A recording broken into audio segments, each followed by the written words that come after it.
বন্ধুরা কেমন আছো? আশা করি তোমরা প্রত্যেকেই ভালো আছো। আমি কিন্তু এখন ভালো নেই, আমার শরীরটা কিন্তু অনেক দিন ধরেই খুব খারাপ। আমার যেহেতু শরীরটা ভালো না, তাও তোমাদেরকে করে দেখাচ্ছি, দেখে বলবে তোমরা কেমন হয়েছে। আর পুরো ভিডিওটা দেখবে, স্কিপ করে কেউ বেরিয়ে যাবে না। আর থাম্বনেল দেখে তো তোমরা বুঝতেই পারছো কি রান্না করছি। চলো রান্নাঘরে গিয়ে দেখা যাক করা যাচ্ছে। টাটা বন্ধুরা, চলে এলাম রান্নাঘরে। আজকে শুক্তো রান্না করব, সেই রেসিপিগুলো কিন্তু ধুয়ে কেটে তোমাদেরকে দেখালাম। দেখো, রাঙালু, আলু, পেঁপে, সজনে ডাঁটা, উচ্ছে, আর এদিকে হচ্ছে আমি সর্ষে আর পোস্ত বেটে রেখেছি। কিছু পরিমাণ আমি ভাজা মশলা ভেজে নেব, তারপর এটাকে গুঁড়ো করে কিন্তু রান্নাতে দেওয়া হবে। মৌরি, রাঁধুনি আর সাদা জিরে, এটাকে লাল লাল করে একটু ভেজে নিয়ে নামিয়ে নেব আমি। তারপর কিন্তু কড়া বসিয়ে দিলাম রান্না করার জন্য। তারপর পরিমাণ মতন আমি সরষের তেল দিয়ে দেব। তারপর প্রত্যেক কটা সবজি আমি কিন্তু অল্প অল্প করে ভেজে নেব। প্রথমে আমি বড়িটাকে লাল লাল করে ভেজে নেব।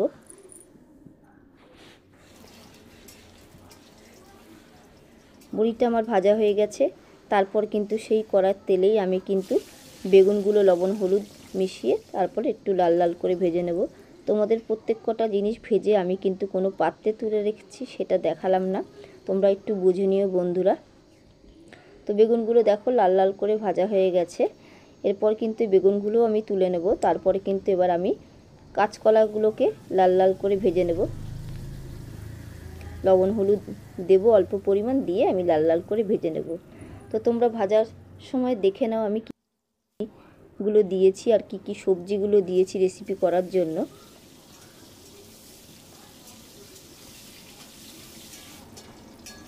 দেখো, কাঁচকলাটাও কিন্তু আমার লাল লাল করে ভাজা হয়ে গেছে। এরপরে কিন্তু আমি উচ্ছেগুলোকে আমি লবণ হলুদ দিয়ে লাল লাল করে নেড়ে চেড়ে ভেজে নেব। বন্ধুরা বুঝতেই পারছো অনেক কিছু ভুল ভ্রান্তি হতে পারে, কারণ শরীর খারাপ নিয়ে রান্নাগুলো যেহেতু আমি করছি, তোমাদেরকে আগেও জানিয়েছি আমার শরীরটা ভালো না। তো এই গরমে তোমাদেরকে এইভাবেই করে দেখাচ্ছি। কিছু কিছু আমার স্কিপ হয়ে বেরিয়ে গেছে, সেগুলোকে দেখে নিয়ে তারপর ওই তেলেই কিন্তু আমি এবারে ফোড়নে 5 ফোড়ন দিয়ে দেব। তারপর এক এক করে যে সবজিগুলো রাখা রয়েছে সেগুলোকে আমি লবণ হলুদ দিয়ে ভেজে নেব। তো আমি তোমাদেরকে আলাদা করে কিন্তু পেঁপেটাও তোমরা আলাদা করে চাইলে ভেজে নিতে পারো, আমি ভাজিনি।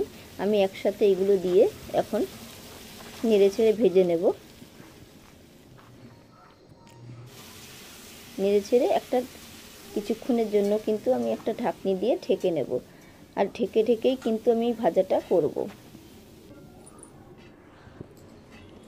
তারপর অনেকক্ষণ পরে আমি দেখে নেব যে ভাজাটা হয়েছে কিনা। তোমরা দেখতে পাচ্ছ ভাজাটা কিন্তু হয়ে গেছে বন্ধুরা। এরপর কিন্তু বেটে রাখা যে পোস্ত আর সর্ষে, সেটা দিয়ে আমি ভালো করে নাড়িয়ে চাড়িয়ে নেব।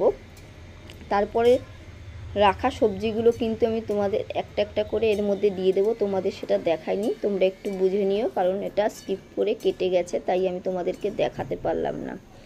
তো সবজিগুলো দিয়ে নাড়িয়ে চাড়িয়ে নিয়েছি ভালো করে। দেখতে পাচ্ছ বন্ধুরা, সঙ্গে কিন্তু বড়িগুলোও ছিল, আমি বড়িগুলোও সব দিয়ে দিয়েছি। তারপর পরিমাণ মতন আমি জল দিয়ে দিলাম, দিয়ে নেড়ে ছেড়ে আমি কিছুক্ষণের ঢাকা দিয়ে দেবো। যেহেতু শরীরটা আমার খারাপ, তাই জন্য তোমাদের কিন্তু একটু কম বেশি করে দেখাচ্ছি, তোমরা একটু বুঝে নিও। তারপর কিন্তু কাঁচা আদা বেটে রেখেছিলাম, সেই আদাটা আমি সবজিটা ফুটে যাওয়ার পরে কিন্তু আমি দিয়ে দেব, তাতে টেস্টটা বেশি হয়। তারপর একটু নাড়িয়ে চাড়িয়ে নেব। আমার কিন্তু শুক্তো পুরোটাই রান্না হয়ে গেছে। এবার শুধু নাড়াবো আর একটু ফুটাবো, আর পরপর যা যা আছে আমি এবার দেওয়া শুরু করব। এবার নামানোর আগে কিন্তু আমি সামান্য পরিমাণ মিষ্টি দিয়ে দেবো। তোমরা যে যেরকম মিষ্টি খাও সেরকম পরিমাণ দেবে। তারপর যে ভাজা মশলাগুলো আছে সেগুলো আমি এখন দিয়ে দেব।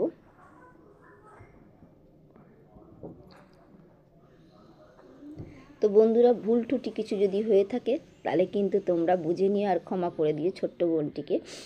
আর আশা করি তোমাদের যদি আমার এই ভিডিওটা ভালো লেগে থাকে, অবশ্যই একটা লাইক কমেন্ট শেয়ার করে দিও, আর আমার চ্যানেলটাকে ফলো করে দিও।